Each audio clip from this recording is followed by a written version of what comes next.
So the sins that get forgiven, is it minor or is it major sins? So most ulama say it is minor sins, because there's some ahadith that mention the virtue of sins being forgiven, and then Rasulullah said, "Majtanaba al-kaba'ir."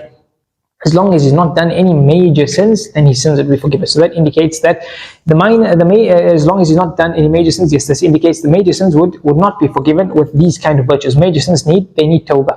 They need tawbah. But some ulama say minor and major. Some ulama say minor and major, and that is from a person's good thoughts of Allah and hoping in the mercy of Allah, thinking that my minor and major sins would be forgiven because of the vast mercy of Allah. And Rasulullah said that Allah says, "I am to my slave how my slave thinks of me and expects me to be," or I am as the good thoughts of my slave of me. So that's connected to that. And then another interesting mas'ala, the question would come up, for example, Rasulullah said that minor sins get forgiven from wudu to wudu, or fasting from arafah or ashura, or the Friday to Friday, Jumu'ah to Jumu'ah. Minor sins get forgiven. So like, is there a need to repeat some of these ibadat? The sins get forgiven anyway. Or if the sins keep getting forgiven, then what is there left to forgive anyway? If you perform wudu and all your minor sins fell off, then the next wudu you might have not committed any sins. So is there anything getting forgiven? So some touch on this from a couple of angles, and they say that a person's ibadah, a person always falls short a bit. So therefore, the Rasulullah said of a person who prays salah, sometimes he gets a 10th of it, a 9th, 8th, a 7th, sometimes nothing.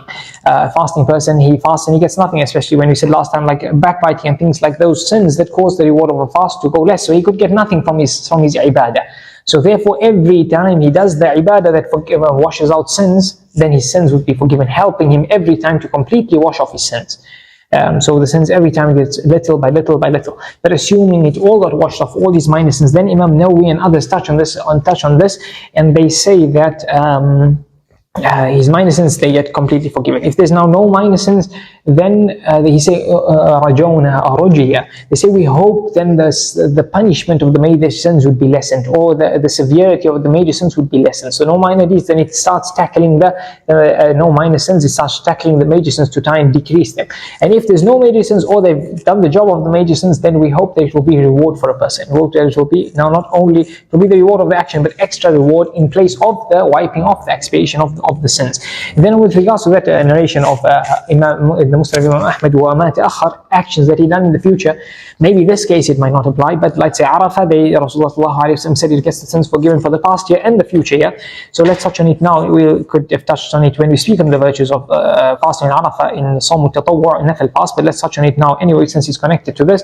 And that is, some ulama have mentioned that it means that yes, your minor sins that you are committing the following year would be forgiven because of your fasting of Arafah, or your Qiyamul Layl, for example, or your Taraweeh in Ramadan. And others say you'd be protected from sins in the following year that need kaffara to expiate and to wipe out those sins. So it would mean that Allah will protect you from committing sins that need kaffara to wipe those sins out in the upcoming year. So that is some of the things connected to that.